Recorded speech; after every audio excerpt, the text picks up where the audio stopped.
that light on? It doesn't look like it's on. I thought it was on, but it's not on. Should be on.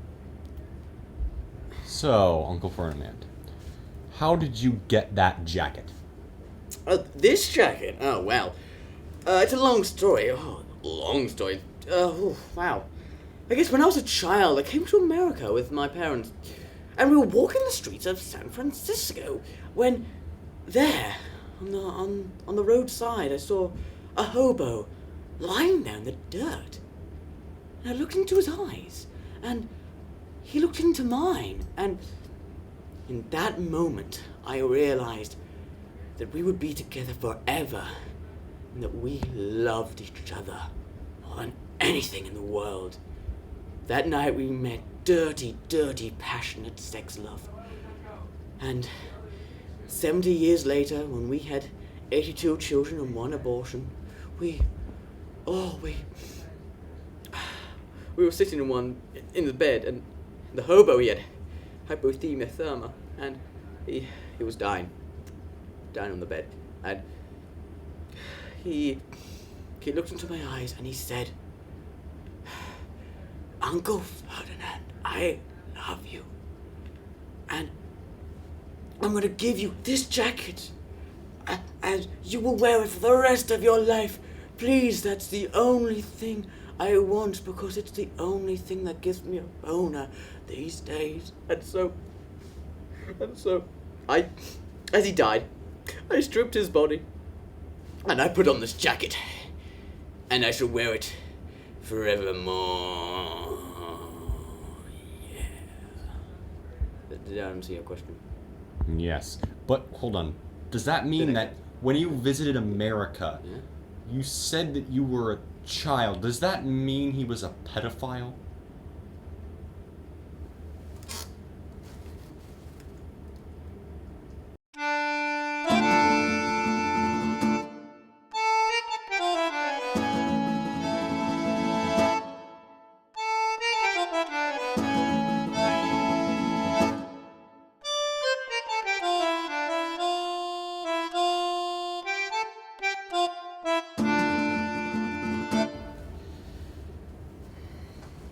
What was your first date with your wife like?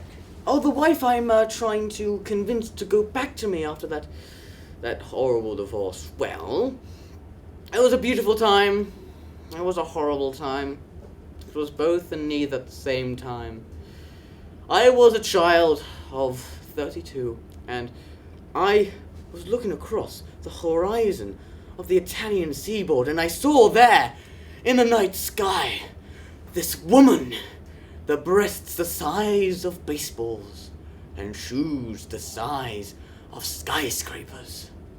And I looked at her, and she didn't see me, for I was in the bushes, furiously masturbating. And I looked at her, and I saw my love. So, 12 years later, of course, I got up and I talked to her and I say, "Hey, I'm Uncle Ferdinand. Everything I am can be yours for the low, low price of $6.99. And she, of course, well, she couldn't resist that. I mean, that's a bargain. My body. I mean, well, anyway. So I went back there, right? And to the place where we met. I took her there, and I asked her to stand in that silhouette so I could furiously masturbate again. And she went there, but it was different. The shadow was not her. It was her fat cousin. And so, I then excreted all of the essence that her fat cousin was, and I put it into her one day when she was sleeping, and I made her into that form. And, well, she woke up. She thought, she was a big person in Jeebus, and she believed the almighty Spaghetti Jeebus had renewed her body in the Restoration period, as it was, about Easter during that time. And so she thought it was, the almighty Jeebus come to save her.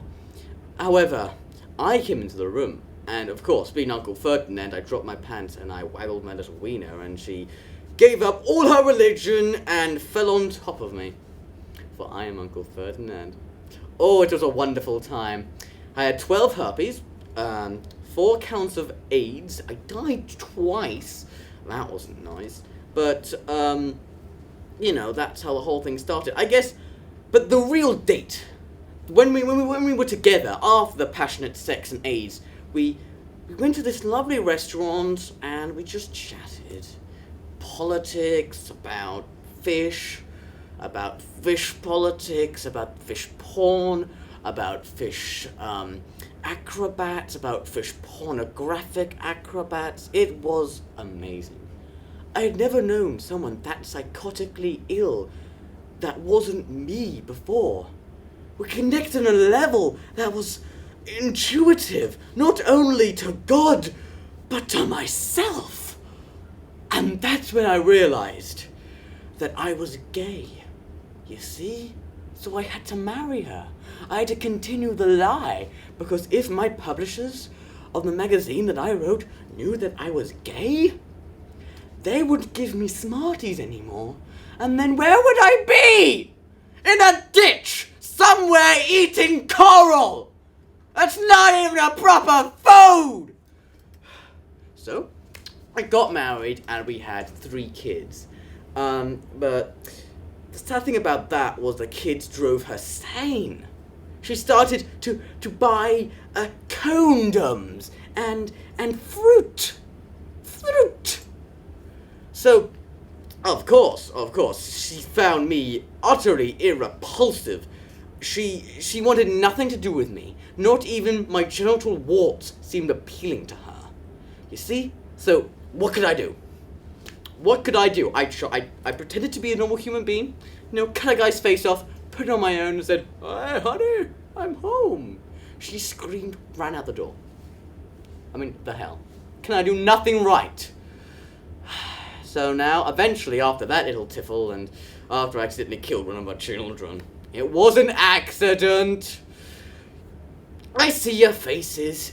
She was on the circus, not in it, on it. Everyone said she was in the circus. She was on it. I killed her with a rusty spoon because she told me I wasn't special. It was fine. But she divorced me, but you know what? Not going to accept it. Not gonna. You see, because I'm Uncle Ferdanand, and I stick to what I do. I had so many wives after that no one could deny my satisfaction. And that is what I did. I've just realized that perhaps when I was born, I may have been... My mother's father may have just been drugs. I have a feeling. It's an odd feeling.